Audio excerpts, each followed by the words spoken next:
appliances reduced by up to £400. And traditional Smeg Victoria range cookers.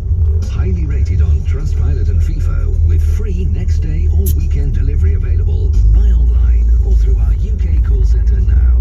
Visit markselectrical.co.uk. The day has come for Joe to make space for his new laptop. What a sleek and powerful machine. But instead of putting his new machine to the test, he's worried sick. It's already got a virus. Why, Joe? Why get something so great just to leave it open to attack? Well, worry no more. Only BT Broadband gives you expert security with tools worth over £100 to help protect you from cyber attack. Search BT Broadband. BT Beyond Limits. Terms apply. Verify bt.com/verify security. Start the conversation today. Sign up and browse profiles for free at helloudating.com.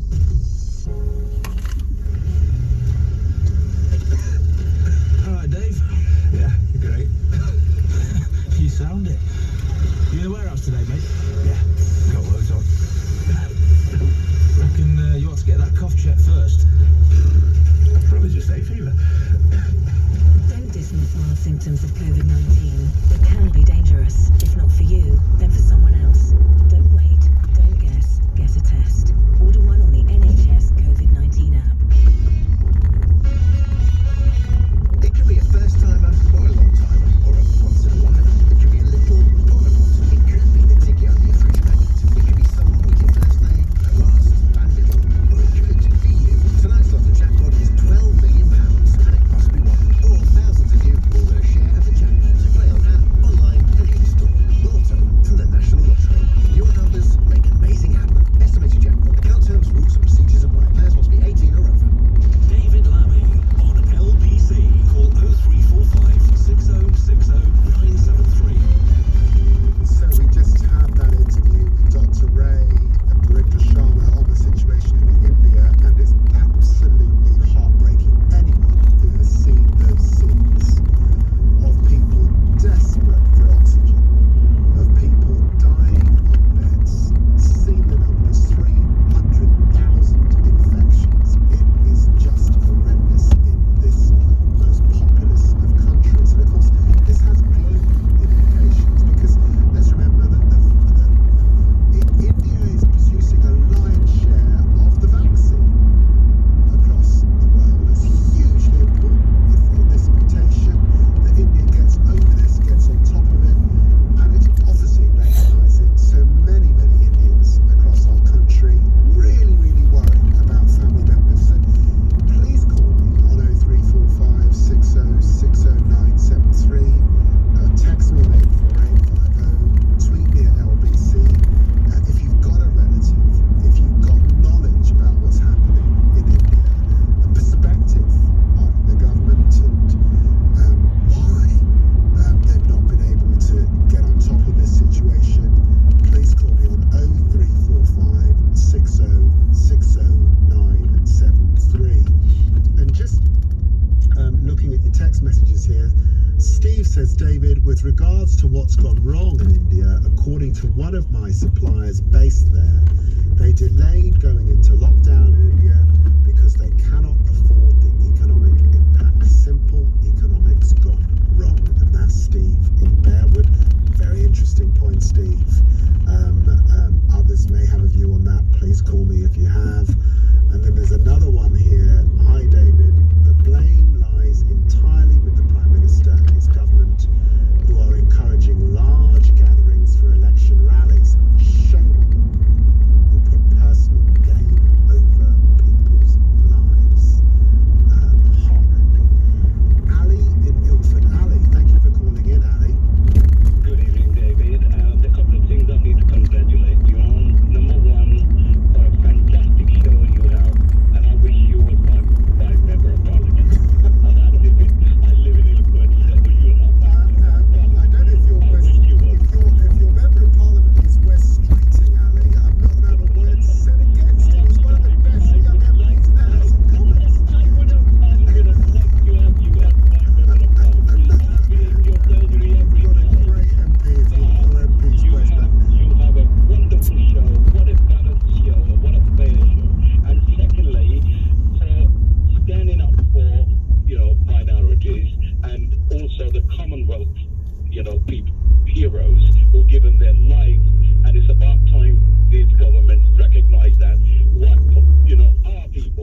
Indians should be recognized as well. Thank you. And that's very- what I want to congratulate thank you you for. so much, Ali, for saying that. And Absolutely, you deserve all that it credit. means the Thank you. world to me. Thank you. And now come to the COVID, right? I mean, number one, it is such a heart-crunching, horrible what's happening in India. Even though I'm not Indian, I'm Pakistani, but they are my neighbors. I mean, I live in Britain, I am British, whatever. I just recently been to Pakistan due to my mom's death. She died here, but we had to go and see my sister. So I was there for a month, and I could actually see how Imran's government is actually implementing lockdown forcibly. When some of the cities are very, very congested, very, very cold. You could Densely populated. barely move two people, side by side. Now, he locked everything down. He said, no way you are going to open these businesses. Consequences are far greater than your business. What India has actually done, and the government of Modi done, is actually put businesses first. They sold vaccinations to other countries, David. You should know that Britain ordered millions of doses from them. Other countries have done, and they've been supplying these from the day one. And yet they were ignoring their own people. I have to say, I'm not up to date, Ali. To be honest with you, and my I think producer you will should. bring me up to date, but I'm not up to Please do date check on it. on the vaccination rollout in India. But I do know because actually, for example, Barbados has got a lot of its doses from India, and Barbados is doing well on their rollout. It's one of the reasons why people expect Barbados to be on the green list in the coming days. There's great irony in that. So the point you're making is very, very well made. Yeah, and may I just add to that, because what is also been happening is the amount, tens of millions of people been allowed together on Kumbh. You probably know it's a festival, Hindu festival, comes every few years, which I honestly don't know, but tens of millions of people on the river of Ganges washing in the same river.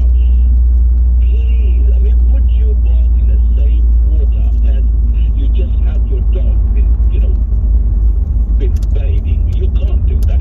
And then you shoulder to shoulder with tens of millions of people. And yet another thing, I do apologize if I'm going to sound horrible in here, because Indians have this, and this government, especially the religious government of Modi, they've been so hard on Muslim people. I'm not here representing Muslims. I'm sorry, I'm not. But I can only feel sorry for them. They are not allowed to go to have 50 people in their mosque, and yet you could have millions of people everywhere, and letting them, do their celebration, whatever they want to do that. And This is what I believe is wrong. And I understand it's obviously wonderful that Pakistan is offering to help its neighbour. Of course we should. Britain should. Europe should. The whole world should, because it's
as to what I've just found out today. Because you feel so upset, basically, and actually, Yes, Roy, yes, you're now going to make me feel very upset. Well, I wore this medal on Remembrance Day proudly, but I don't think I will ever wear them again because of what has been brought to light. But however, Roy, that's a very strong thing to say. Can it just? Yeah, because I'm angry. I cried earlier on today when I heard you was telling the story about what took place, and with those two young ladies who spoke so eloquently. I'm in bed. I tears run from my eyes because I was so intense to think that something like this could ever happen, and no one saw it until now. It is disturbing. That was Roy from Stoke Newington, a veteran, 75, West Indian background, served in our armed forces, and now saying, because of this breaking story about the war graves and the lack of commemoration and the erasure, frankly, of the contribution of men like him, that he's not going to put his medals on Remembrance Sunday. And there have been a lot of text messages as a result of that. There's a text from Leslie who says, no, that 75-year-old veteran must wear those medals he won with great pride. Please tell him to remember our love and our grateful thanks for all that he's done. There's a text from Cindy. She says, I wish I could persuade Roy to continue wearing his medals with pride. Without men and women who fought with valour, most of us couldn't live the lives we do. There's a text from Abdul in Birmingham. Please tell Roy to wear his medals with pride for what he has personally done for us.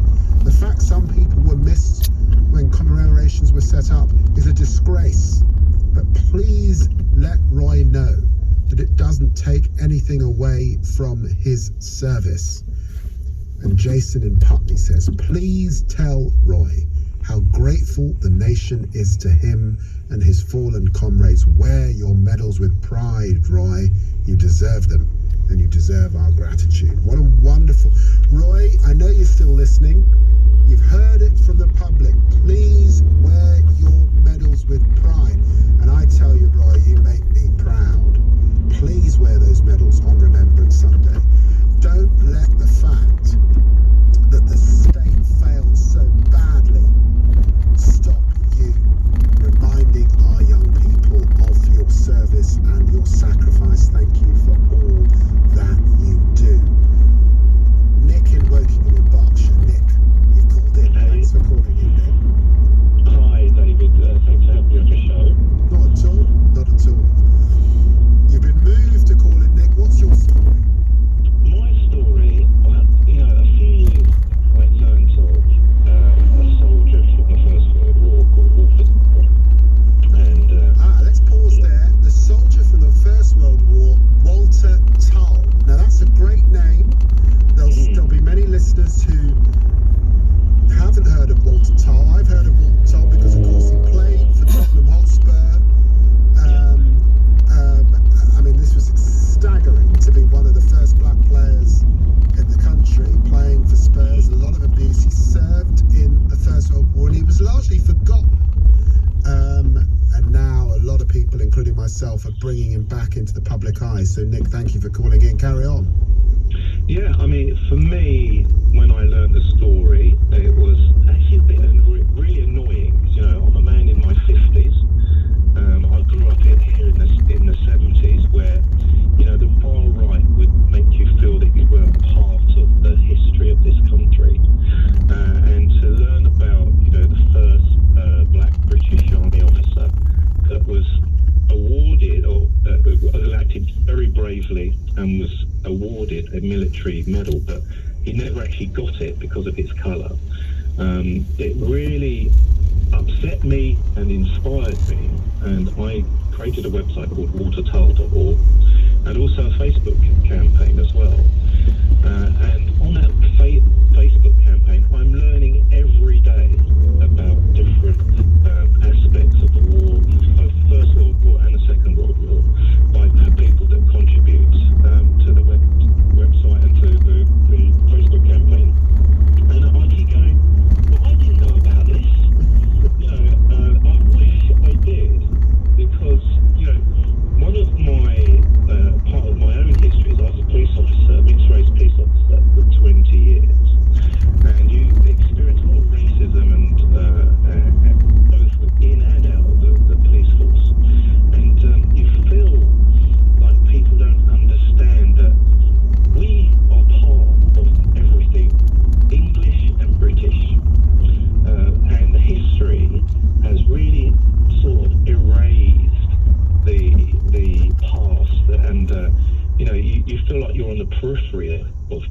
industry, where, you know, someone like Walter Tull, such a positive story. And you know what? Some of the youth that I used to deal with could do. They needed to know that story, Nick. They needed to know that story. Not a rapper, you know, it's